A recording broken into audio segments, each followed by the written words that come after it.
आज बात करते हैं दो तरह की लड़ाइयों के बारे में। देखिए, एक लड़ाई तो वो है जो हम मान लीजिए जिम में लड़ते हैं, और एक दूसरी लड़ाई है जो शरीर के अंदर लड़ी जाती है। ये सिर्फ वजन उठाने की कहानी नहीं है, नहीं, ये संघर्ष के असली मतलब को समझने की कहानी है। कुत्ता बनाम शेर। सुनने में थोड़ा अजीब लगता है ना? पर यकीन मानिए, जब बात इंसानी शरीर की आती है तो इस सवाल में एक बहुत ही गहरा मतलब छिपा हुआ है।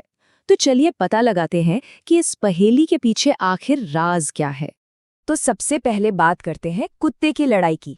ये इस कहानी का पहला हिस्सा है, और सच कहूं तो ये एक ऐसी शारीरिक चुनौती है जिसे हम सब जानते पहचानते हैं। मतलब जब भी हम ताकत बनाने के बारे में सोचते हैं ना, तो यही लड़ाई दिमाग में आती है। इसको कहते हैं प्रोग्रेसिव रेजिस्टेंस एक्सरसाइज, या शॉर्ट में कहें तो PRE। इसका फंडा ना बहुत ही सिंपल है। जैसे जैसे मसल स्ट्रांग होती हैं, वजन को धीरे धीरे बढ़ाया जाता है। और ये जो बॉडी बिल्डिंग और पावर लिफ्टिंग जैसी ट्रेनिंग्स होती हैं, वो सब इसी पर तो चलती हैं। अब यहाँ एक बहुत ज़रूरी बात समझने वाली है। इस लड़ाई के लिए ना शरीर पहले से ही एकदम तैयार होता है। मतलब दिमाग और मसल्स का जो कनेक्शन है वो एकदम सही काम कर रहा है। नर्वस सिस्टम हर कमांड को फॉलो कर रहा है, और बॉडी भी फौरन उस पर रिएक्ट कर रही है। सब कुछ ठीक ठाक है। तो इसका मतलब क्या हुआ? इसका मतलब ये है कि यहाँ असली लड़ाई बाहरी ताकतों से है, वजन से, ग्रेविटी से। शरीर पर पूरा कंट्रोल होता है, और मकसद बस यही है कि उस कंट्रोल का इस्तेमाल करके बाहरी रुकावट को पार किया जाए। सीधी सी बात है, ये एक मसल्स की लड़ाई है। अब चलते हैं कहानी की दूसरे हिस्से की तरफ, और ये एक बिल्कुल ही अलग और सच कहूं तो कहीं ज्यादा मुश्किल लड़ाई है। ये है शेर की लड़ाई। ये लड़ाई जुड़ी है PNF नाम की एक रिहैबिलिटेशन टेक्निक से। इसका इस्तेमाल अक्सर स्पाइनल कॉर्ड इंजरी के बाद होता है, और यहाँ मकसद सिर्फ मसल्स बनाना नहीं है, नहीं, बल्कि दिमाग और शरीर के बीच जो कनेक्शन टूट गया है ना, उसे ही फिर से जोड़ना है।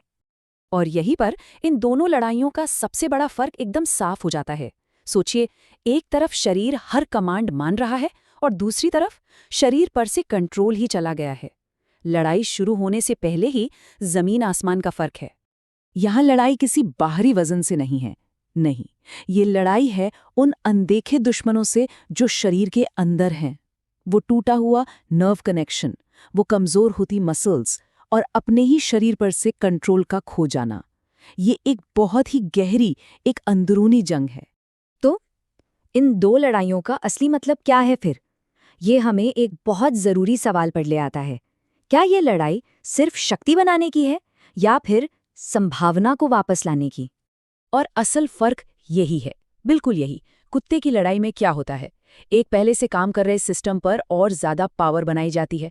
ये एक मसल्स की लड़ाई है। लेकिन शेर की लड़ाई में उस टूटे हुए सिस्टम को ही फिर से खड़ा करने की कोशिश होती है। ये एक न्यूरोलॉजिकल लड़ाई है। अगर इसे सोर्स के शब्दों में ही कहें तो एक शक्ति को प्रशिक्षित करता है, दूसरा संभावना को पुनर्स्थापित करता है। मतलब इस एक लाइन में ही पूरी बात छिपी हुई है। एक में ताकत बढ़ाई जा रही है, और दूसरे में फिर से कुछ कर पाने की उम्मीद को, उस संभावना को वापस लाया जा रहा है। लेकिन देखिए, ये कहानी सिर्फ एक टेक्निकल फर्क बताने के लिए नहीं है। असल में तो ये इंसानी हिम्मत की कहानी है। चलिए समझते हैं कि ये क्यों इतना ज्यादा मायने रखती है।